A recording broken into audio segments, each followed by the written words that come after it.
इस वीडियो में हम डिस्कस करने वाले हैं गुणज और गुणनखंड के बारे में कि गुणज होता क्या है, गुणनखंड होता क्या है, कैसे निकाला जाता है, उसके क्या क्या गुण होते हैं और कहाँ किस तरह से वो काम में आते हैं। तो पहली बात तो ये कि आखिर गुणनखंड और गुणज होते क्या हैं। तो हम लोग अभी डिस्कस करेंगे गुणनखंड के बारे में, फैक्टर के बारे में।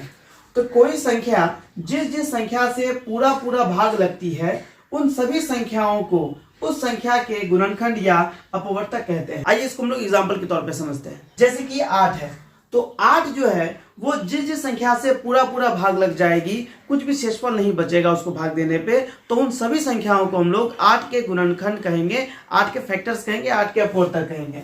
ठीक है। जैसे 8 जो है वो 1 से पूरा भाग लग जाएगी 8 बार में, 2 से पूरा भाग लग जाएगी 4 बार में, 4 से पूरा भाग लग जाएगी 2 बार में, और 8 अपने आप से भी 1 बार में पूरा भाग लग जाएगी। तो ये जो 1, 2, 4 और 8 है, ये सभी संख्याएं इस 8 के क्या हैं? गुणनखंड हैं, गुणनखंड हैं या फिर अपवर्तक हैं या फैक्टर हैं। एक और एग्जांपल से हम लोग समझते हैं।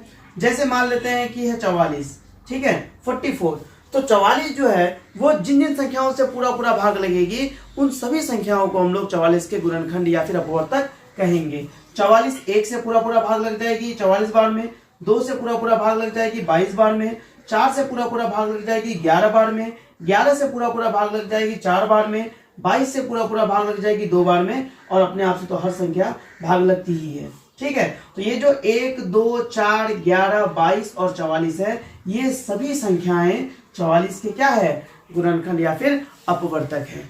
इनका हम लोग एक्सटेंडेड वर्जन, बाकी इसके क्या गुण वगैरह होता है ये हम लोग बाद में समझेंगे। पहले आप लोग मोटा मोटी बात ये समझ जाइए कि आखिर गुणनखंड होता क्या है। तो अभी हम लोग 1 से लेकर 10 तक की सभी संख्याओं का गुणनखंड निकालने वाले हैं। 1 किससे पूरा भाग लगता है? सिर्फ अपने आप से। 2 किससे पूरा भाग लगता है? 1 और अपने आप से। 3 1 और अपने आप से। 4 1 से पूरा भाग लग जाती है, 2 से पूरा भाग लग जाती है और अपने आप से पूरा भाग लग जाती है। 5 केवल 1 और अपने आप से। 6 1 से भी पूरा कट जाएगी, 2 से भी पूरा कट जाएगी, 3 से भी पूरा कट जाएगी और अपने आप से तो हर कोई संख्या कटती ही है। 7 केवल 1 और अपने आप से कटती है। 8 1 से कट जाएगी, 2 से कट जाएगी, 4 से कट जाएगी और अपने आप से कट जाएगी। 9 1 3 और 9 से पूरा विभाज्य है। 10 1 2 5 और अपने आप से पूरा विभाज्य है।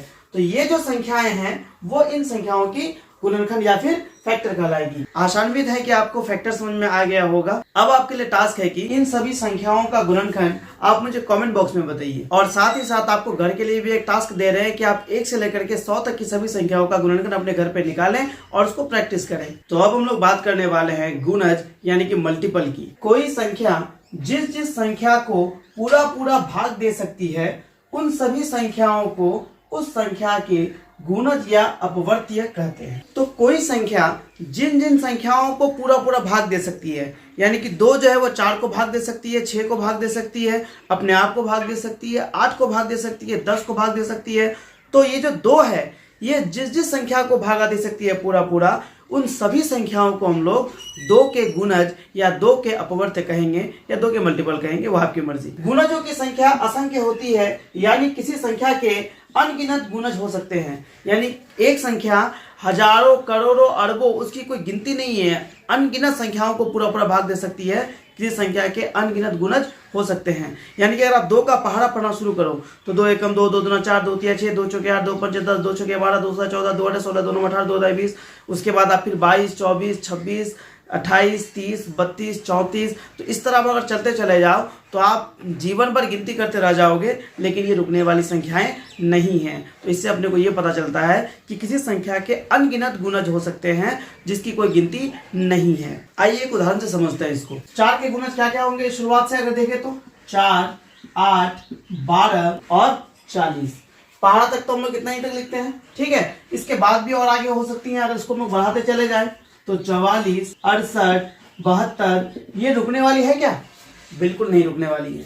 इसलिए हम बोले आपको कि गुणज जो होते हैं वो असीमित होते हैं, अनंत तक जा सकते हैं। किसी एक संख्या के करोड़ों अरबों खरबों गुणज हो सकते हैं जिनकी कोई गिनती नहीं है। फिलहाल आप मुझे 10 और 15 के गुणज कमेंट बॉक्स में बताइए। अब हम लोग डिस्कस करने वाले हैं कि गुणनखंड और गुणज में बेसिक मोटा मोटा क्या फर्क है। गुणनखंड किसी संख्या को पूरा पूरा भाग दे सकते हैं, जैसे कि 20 के गुणनखंड क्या क्या है, 1, 2, 4, 5, 10 और 20। यानी कि ये जो कोई भी इनमें से कोई भी संख्या जो है वो 20 को पूरा पूरा भागा दे सकती है। यानी कोई जो गुणनखंड होता है किसी का, तो वो अपने मूल संख्या को पूरी तरह से भागा दे सकती है। किसी संख्या के गुणनखंड सीमित होते हैं, बिल्कुल सही बात है। आप अगर देखो कि 20 जो है वो इन सभी संख्याओं को छोड़ करके किसी और संख्या से पूरा पूरा भाग नहीं लग सकती है। गुणनखंडों के प्रयोग से भिन्न को सरल रूप में बदला जाता है, बिल्कुल सही बात है। गुणनखंड का इस्तेमाल हम लोग किसी भिन्न को उसके सरलतम रूप देने में कर सकते हैं। जैसे मान लेते हैं कि एक भिन्न है 12/18, ठीक है, उदाहरण के तौर पे ले लिए। इसका सरलतम रूप क्या होगा, यानी कि इसका सरलतम सूक्ष्मतम रूप, छोटा से छोटा रूप अगर देखें इसको हम लोग, तो वो क्या होगा। क्या ऐसी कोई संख्या है जो 12 और 18 दोनों को भागा दे सकती है, यानी कि कॉमन फैक्टर जिसकी बात हम कर रहे हैं। तो हाँ भाई, 2 से भागा लगाएंगे तो इसको 6 बार, 2 से भागा लगाएंगे तो इसको 9 बार। क्या और ऐसी कोई संख्या है जो 6 और 9 को भागा दे सकती है पूरा पूरा? बिल्कुल 3 है। 3 से काटेंगे 6 को तो 2 बार, 3 से काटेंगे 9 को तो 3 बार। तो अब बचा क्या अपने पास, 2 और 3।